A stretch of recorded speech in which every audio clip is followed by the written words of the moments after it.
নমস্কাৰ, এই ভিডিঅ'টিত আজি আমি সপ্তম শ্ৰেণীৰ অংকুৰণ পাঠ্যপুথিৰ ৬ নং পাঠ নোকোৱাৰ পৰিণাম নামৰ পাঠটিৰ প্ৰশ্ন উত্তৰখিনি আলোচনা কৰিম।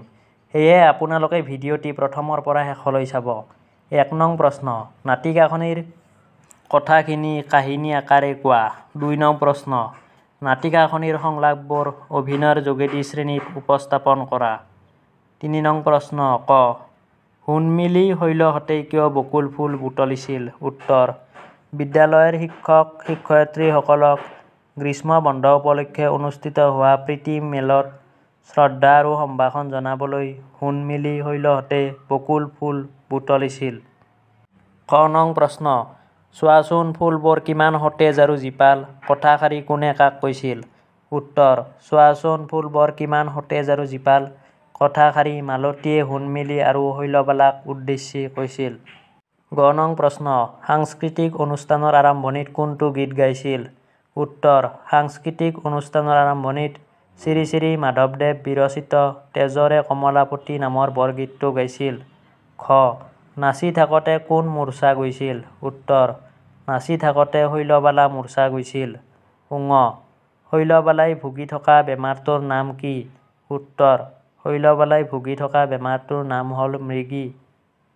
প্ৰথম চ সময়ৰ টিকনিডাল হেনো আগফালে উৰে, এই বাক্যশাৰী কোনে কি প্ৰসংগত কৈছিল?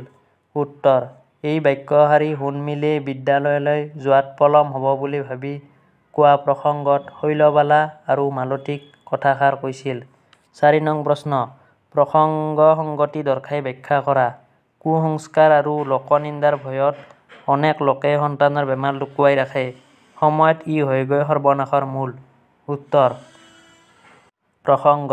উক্ত কথাষাৰ আমাৰ পাঠ্যপুথি অংকুৰণৰ অন্তৰ্গত নোকোৱাৰ পৰিণাম নামৰ পাঠটিৰ পৰা তুলি দিয়া হৈছে। সংগতি: সমাজত চলি থকা অন্ধবিশ্বাসৰ বশৱৰ্তী হৈ মানুহে বেমাৰ-আজাৰ লুকুৱাই ৰাখে আৰু পাছলৈ এনে ৰোগ দুৰাৰোগ্য ৰোগলৈ ব্যাধিত হয়। এই প্ৰসংগতে ডাক্তৰ পেগুৱে উক্ত কথাষাৰ কৈছিল।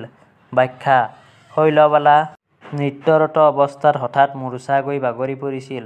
তাৰ পিছত ডাক্তৰ পেগুৱে চিকিৎসা কৰাত মৃগী ৰোগটো ধৰা পৰিছিল। শৈলবালাৰ ৰোগটোৰ কথা মাক-দেউতাকে গম পাইছিল, কিন্তু লোকনিন্দাৰ ভয়ত লুকুৱাই ৰাখিছিল। অন্ধবিশ্বাসৰ বাবে বহু সময়ত মানুহে বেমাৰ-আজাৰ লুকুৱাই ৰাখে, পাছলৈ এনে ৰোগ দুৰাৰোগ্য ৰোগলৈ ব্যাধিত হয়। ৫ নং প্ৰশ্ন, মালতীয়ে শৈলবালাক চেণ্ডেল শুঙাবলৈ উদ্যত হওঁতে প্ৰধান শিক্ষয়িত্ৰীয়ে কি বুলি বাধা দিছিল? উত্তৰ: মালতীয়ে শৈলবালাক চেণ্ডেল শুঙাবলৈ উদ্যত হওঁতে প্ৰধান শিক্ষয়িত্ৰীয়ে বাধা দিছিল কাৰণ চেণ্ডেল শুঙাই বেমাৰ ভাল কৰাটো এক কুসংস্কাৰ আৰু অন্ধবিশ্বাস বুলি তেখেতে জানিছিল। ৭ নং প্ৰশ্ন, তলৰ সম্বন্ধবাচক শব্দকেইটা ভাঙি দেখুওৱা। মাৰা, মা-ৰা, ভায়েৰ, ভাই-এৰ, ভনীয়েৰা, ভনী-এৰা, খুৰীয়েকক, খুৰী-এক-এক।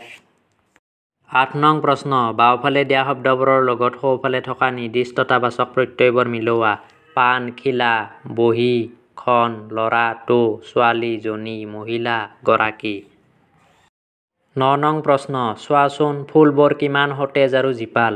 এই বাক্যটিত থকা জীপাল শব্দটো জীপ শব্দৰ লগত আল প্ৰত্যয় লগ হৈ জীপাল শব্দ গঠিত হৈছে। তেনেদৰে তলৰ শব্দকেইটা গঠন কৰা।